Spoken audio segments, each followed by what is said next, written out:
წინასაარჩევნო პერიოდი კულმინაციას უახლოვდება. შესაბამისად, სულ უფრო ხშირად გვესმის ამგვარი დიალოგი. ვის აძლევ ხმას? ჯერ არ გადამიწყვეტავს, მაგრამ ვის არ ავირჩევ ზუსტად ვიცი. კითხვა, ვის აძლევ ხმას, ამ დრომდე შესაძლოა საკუთარ თავსაც ბევრჯერ დაუსვათ. მიუხედავად იმისა, რომ მეტნაკლებად ცნობილია კონკრეტული პარტიების დაპირებები, შესაძლოა უმრავლესობა ჯერ კიდევ არ ჩამოყალიბებულა, ვისზე შეაჩეროს არჩევანი. ჩვენ გავედით ქუჩაში, რათა გაგვეგო, რამდენად ჩამოყალიბებულია საზოგადოება თავის არჩევანში. ჯერჯერობით არჩევანი არ გაგვიკეთებია, ფიქრის რეჟიმში ვარ და ამ დღეებში ჩამოვყალიბდებით. გავაკეთებთ სწორ არჩევანს. რა იქნება ის, რაც მიგაღებინებთ გადაწყვეტილებას, ანუ რას ელოდებით? უნდა ჩამოვყალიბდე, უსმენთ ყველა საარჩევნო პროგრამებს და უკეთესი სადაც იქნება, იქ გავაკეთებთ არჩევანს. ჯერ დაზუსტებით არ ვიცი თუ ვის ვაძლევ ხმას, მაგრამ დაზუსტებით ვიცი, რომ არ ვაძლევ ხმას ქართულ ოცნებას და ხმას ვაძლევ ცვლილებებს. კი, ვიცი, დაახლოებით. არა. დამიჯერებთ რა არა, ნამდვილად. და რა იქნება ის, რაც გადაგაწყვეტინებთ, ვის აძლევთ ხმას? რა გჭირდებათ იმისთვის, რომ გადაწყვეტილება მიიღოთ? უნდა ვიყო დარწმუნებული რა, არა ვარ არავისზე დარწმუნებული, სიმართლე რო გითხრათ. არც ჩამოყალიბებული ვის აძლევთ ხმას? არა. რა გჭირდებათ იმისთვის, რომ ჩამოყალიბდეთ და აირჩიოთ კონკრეტული პარტია? 5 კილო კარტოფილი 1-200 ლარი ფული მაგმოყოფილეს. ვიცი უკვე ზუსტად ვისაც ვაძლევ ხმას. არა, ჯერ არ გადამწყვეტ. არ ვარ ბოლომდე დარწმუნებული, მაგრამ დაახლოებით მაქვს გაკეთებული არჩევანი, ანუ ვის არ ვაძლევ ხმას, ეგ ნამდვილად ვიცი. ვერ გადავწყვეტ. მაგ გადაწყვეტილი 51-ს არ მივცემ ზუსტად ვიცი. და სხვას რომ მივცემ, ეს ამაში ვარ დარწმუნებული. ჩავთვალე რომ საჭირო იყო ცვლილებები ჩვენს ქვეყანაში.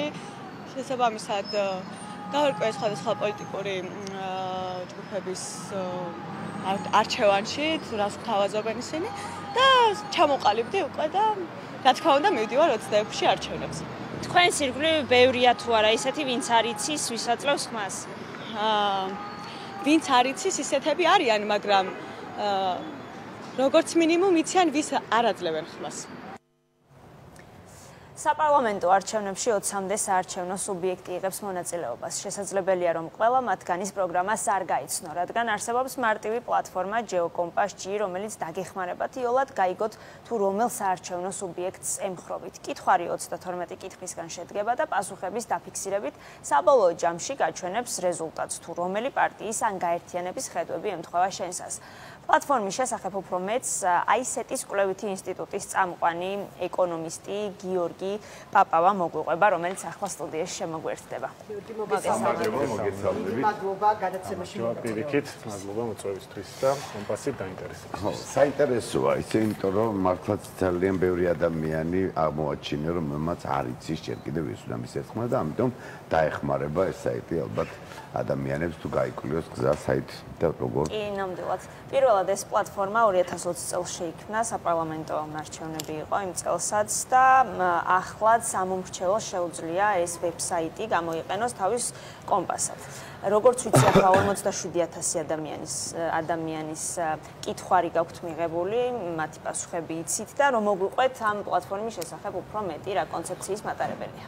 დიახ, ნამდვილად ამ ფორმატით 2020 წელს გავუშვით პირველად საარჩევნო კომპასი. ეს არის მსოფლიოს მრავალ ქვეყანაში გამოყენებული ტექნოლოგია, რომლის მთავარი მიზანი არის ამომრჩეველს უთხრას თუ რომელ პარტიასთან არის მისი ხედვები ყველაზე უფრო ახლოს, მიაწოდოს მას ინფორმაცია სხვადასხვა პარტიების ხედვებთან დაკავშირებით, ძალიან მრავალფეროვანი საკითხებია, რომელსაც კომპასის ფარგლებში უყურებთ და შემდეგ უკვე თავად მიიღოს გადაწყვეტილება. შეიძლება მას აინტერესებდეს მხოლოდ ჯანდაცვის მიმართულება, ან მხოლოდ ეკონომიკა, ან მართლმსაჯულება და ამ მიმართულებითაც ის იღებს ინფორმაციას, ანუ არ არის რომ მხოლოდ რაღაც ერთიან სურათში ხედავს პარტიებთან სიახლოვეს, არამედ ასევე წარმოდგენა იქნება კონკრეტულ საკითხებზე სხვადასხვა პარტიები რას ფიქრობენ და შესაბამისად უკვე თავად წყვეტს. თავარი კიდევ ერთხელ ხაზი მინდა გავუსვა, ანუ ეს არის სრულიად ნეიტრალური პლატფორმა, ანუ მას არ აქვს რამე პარტიული მიკერძოებულობა, მომხმარებელი რა პასუხებსაც გასცემს, იმის მიხედვით დაინახავს,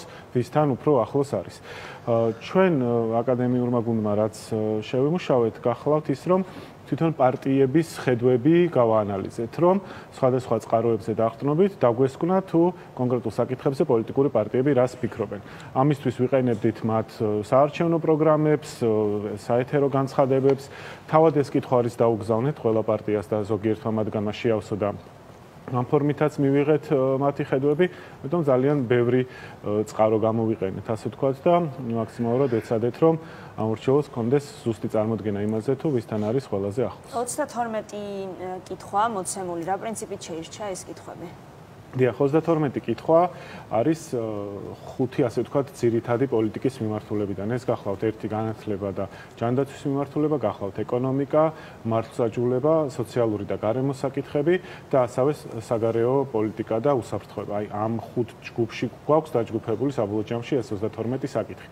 მათი შერჩევა მოხდა ძირითადად იმითი, თუ რას ვფიქრობდი, ჩვენ იყო ყველაზე მნიშვნელოვანი საკითხი საქართველოში, როგორც მოსახლეობის აზრით, იმიტომ რომ პერიოდულად ტარდება გამოკითხვები იმაზე, თუ რა აწუხებს მოსახლეობას ყველაზე მეტად და ეს ერთ-ერთი წყარო იყო გადაწყვეტილებების მიღებისას. თვითონ პოლიტიკური პარტიები რა თემების აქტუალიზებას ახდენენ წინასაარჩევნოდ, ესეც მნიშვნელოვანი იყო და საბოლოო ჯამში გქონდა დაახლოებით 50-დან 60-მდე დებულება, რომელიც 72-ზე დავიყვანეთ. იქ რაღაც ცოტა სტატისტიკური დამუშავებაც ხდება, რომ ერთი და იგივე შინაარსის დებულებები, სადაც დაახლოებით ერთი და იგივე პასუხებს მივიღებთ, რომ არ განმეორდეს, რომ მაქსიმალურად განსხვავებულობა რაც აქვს პოლიტიკურ პარტიებს, რომ ამისი დაჭერა შეგვიძლებოდა. გიორგი, რამდენად სანდოა ეს პლატფორმა? არსებობენ ადამიანები, რომლებიც საერთოდ არ იცნობიან არც ერთი პარტიის, არც საარჩევნო დაპირებებს, არც პროგრამებს და მოკლედ არ იციან მათ შესახებ თითქმის არაფერი.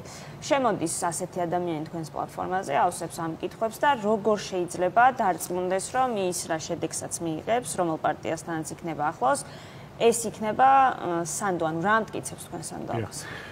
ესე იგი, ვებსაიტის მისამართი რო გავიმეოროთ, geocompass.2s-gz თუ შევა, გასცემს პასუხს 32 კითხვას, შემდეგ დაინახავს რას. ერთი დაინახოს პარტიებთან მიმართებაში რა არის, შეიძლება აარჩიოს კონკრეტული დებულებები, პირობითად სოფლის მეურნეობის დაფინანსება უნდა გაიზარდოს და ნახავს, რომ ეს პარტიები ეთანხმებიან, ესენი არა. და ასევე ნახავს ჩვენ როგორც აკადემიურმა გუნდმა რაზე დაყრდნობით გადავწყვეტეთ, რომ კონკრეტული პარტია ეთანხმება თუ არა. ეს შეიძლება იყოს მათი ციტატა და კონკრეტული ციტატა იქნება მოცემული. ეს ციტატა არის სატელევიზიო ეთერიდან თუ პროგრამიდან, თუ პროგრამიდან არის შეძლებს გახსნას პროგრამა და იქ ნახოს უფრო დეტალურად, თუ სატელევიზიო ეთერია შეუძლია მთლიანად მოусმინოს.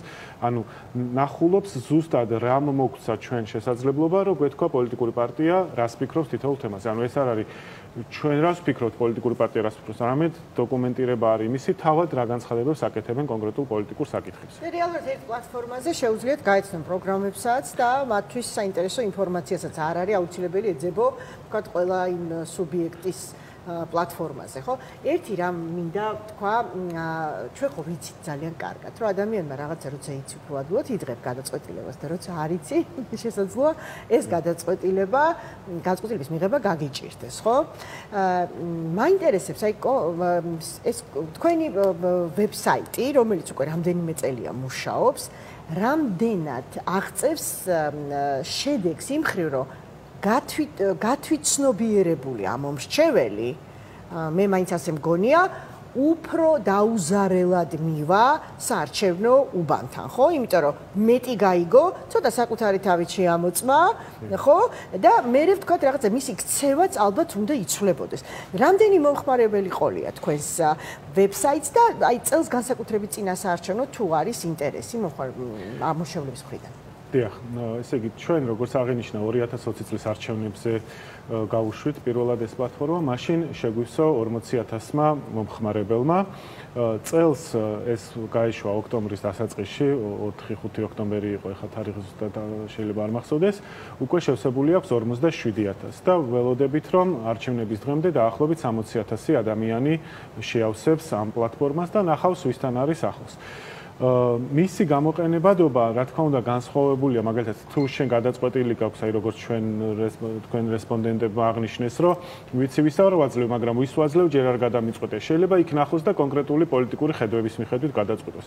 შეიძლება უბრალოდ უკვე გადაწყვეტილი აქვს და ეს სიამოვნოს, რომ თქვათ, აი რამოდენიმე ჩვენ გარშემო აი ზუსტად დასვა და რაღაც გაუხარდა. ან პირიქით შეიძლება არ დასვა ზუსტად და ჩაეძიოს, უფრო მეტად ნახოს და გარდა იმისა, რომ კონკრეტულად არჩევნების პერიოდში დაეხმაროს მას და იმ მეტი ინფორმაცია მიაწოდოს. ასევე დაეხმაროს იმაში, რომ თუნდაც არჩევნების მერე საკუთარ ანუ იმ პოლიტიკურ პარტიას, რომელსაც ხარს უჭერს, პასუხი მოთხოვოს კონკრეტულ მიმართულებებზე, რომ შენ ესე რო ფიქრობ, მე შენი ამორჩეული ვარ, მე განსხვავებული მოსაზრება მაქვს, რომ პოლიტიკურმა პარტიებმაც უფრო მეტად პასუხისგებლიანი პოლიტიკა განახორციელონ, რომელიც თანხმედრაშია მათ ამორჩეულთან, ზოგადად ცხადია, რომ მოსახლეობასთანაც უნდა იყოს თანხმედრაში, მაგრამ აი ეს ამორჩეულსა და მათ ფავორიტ პარტიას შორის კავშირსაც და ურთიერთობას ვფიქრობთ, რომ წინ წასწევს პასუხს ამორჩეულს თუ აქამდე ჩვენ ვცემთ პასუხებს ვიძლევით ამ ამორჩეულთან შემდეგ ისცემს პასუხს. ერთი რაღაც მინდა დავაზუსტო, ანუ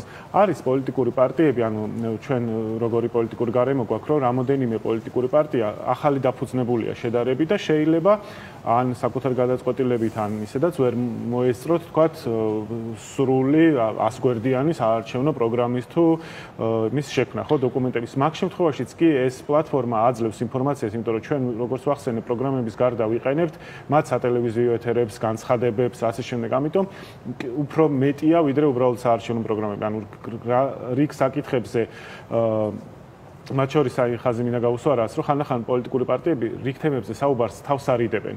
ესეთი თემებიც გვაქვს ჩვენ ამ პოლიტიკურ პლატფორმაზე, იმიტომ რომ ვფიქრობთ, რომ ის მნიშვნელოვანია ხალხისთვის. ხანდახან პოლიტიკოსები არ ვიცი, მაგალითად ეკლესიას უნდა იყოს თუ არა დაფინანსებული სახელმწიფოს მხრიდან, ხო? ამ თემაზე ესე აქტიურად ცდილობენ, რომ არის საუბრონ ხოლმე, ხო? შეიძლება ეს იყოს უმცირესობების უფლებებთან დაკავშირებული საკითხები, რომელზეც შეიძლება მაგალითად სხვა პარტიები ცდილობდნენ, რომ არის საუბრონ და ამიტომ ჩვენ ვცდილობთ, რომ არა მარტო საარჩევნო პროგრამები, სადაც შეიძლება ეს თემები არ შეგვხვდეს, არამედ დამატებით ინფორმაციაც გამოვიყენოთ და ნებისმიერ აქტუალურ საკითხზე, რომელიც შეიძლება ამორჩევლის რაღაც ნაწილისთვის მაინც იყოს საინტერესო ინფორმაცია მას მივაწოდოთ.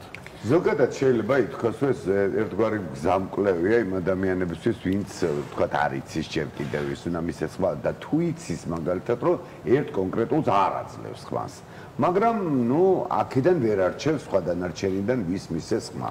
და მე დავიწყე ამაში შევედი ამ საიტზე, დავიწყე პასუხების გაცემა და უცებ ამ ჩემი პასუხების გაცემით მომცა პასუხი, რომ მე უნდა მივცე იმას ხმა, ვისაც მე არ მინდა მივცე ხმა. შეიძლება მსგავსი მოხდეს? დიახ, ანუ გზამკვლევის ფუნქცია ნამდვილად აქვს და ეს არის მისი მთავარი. რაღაც ახლაპორტებული კითხვა დაქვს, მაგრამ რაღაც ჩემი თავი შესტრიალებდა და ამიტომ ანუ ნამდვილად იმედი გვაქვს, რომ გზამკვლევი არის. რა თქმა უნდა, საქართველოს პოლიტიკური რეალობის გათვალისწინებით შესაძლებელია პირობითად სოფლის მეურნეობის დაფინანსებაზე უფრო მნიშვნელოვანი რაღაც სხვა საკითხები იყოს, რაც ყველა ხვდებით, რაც შეიძლება საქართველოში დღეს მნიშვნელოვანი იყოს. ამიტომ გზამკვლევი არის, რამდენად ეს კონკრეტული ამორჩევლისთვის იქნება ინფორმატიული და მის გადაწყვეტილება შეცვლის, ეს უკვე დამოკიდებულია მის პრეფერენციებზე და კიდევ ერთხელ ხაზი მინდა გავუსვა რას, რომ შესაძლებლობას აძლევს, რომ ამორჩევლისთვის საინტერესო თემაზე ნახოს ვინ რას ფიქრობს. არა, შეიძლება მე ზოგადად ერთ პარტიასთან ვიყო ახლოს, მაგრამ მაინტერესებს მაგალითად ადამიანის აზრის გამოხატვა და თავისუფლების მიმართულებით, თქვათ, რომელი პარტიები რამდენად აპირებენ ჩემ ამ გამოხატვის თავისუფლების დაცვას და მაგის მიხედვით გადავწყვიტო და სულ არ გავითვალისწინო მაგალითად ჰესების შენებლობაზე რა დამოკიდებულება. ვიღაცისთვის პირიქით შეიძლება ჰესები გაცილებით უფრო მნიშვნელოვანი იყოს. ვიღაცისთვის მედიკამენტის ფასების რეგულირების საკითხი შეიძლება იყოს კრიტიკული, ვიღაცისთვის სოფლის მეურნეობის და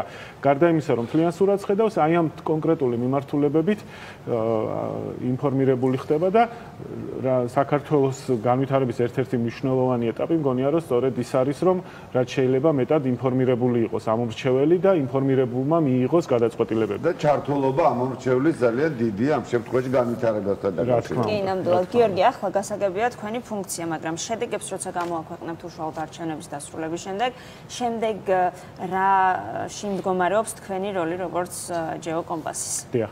მანამდე ერთი საინტერესო მიგნება მინდა გითხრათ. გითხრათ, რაც დავინახეთ. ანუ ამორჩეველი რომ გავა ბოლოში და სულ რაც დაინახავს, ერთი ძალიან საინტერესო რაც შედეგი დაждდა იყო რომ ის პარტიები, რომლებმაც კოალიციების შექმნეს ერთმანეთთან, თითქოს განცდა არის რომ უფრო რაღაც აი პოლიტიკური თემატიკა იყო მან განსაზღვრელი და ჩვენ დავინახეთ რომ რეალურად ხედობითაც საკმაოდ ახლოს არიან ერთმანეთთან. არ იყო მან მხოლოდ რაღაც პიროვნული მოწონება არ მოწონების საკითხი, როგორც ჩანს ხედობითაც ძალიან ახლოს არიან. იგივე ვთქვათ, სტრატეგია აღმაშენებელი და ნაციონალური მოძრაობა ანადოლიძე პარტია ალეკოლისაშვილის და ლელო ესენი საკმაოდ ახლოს არიან.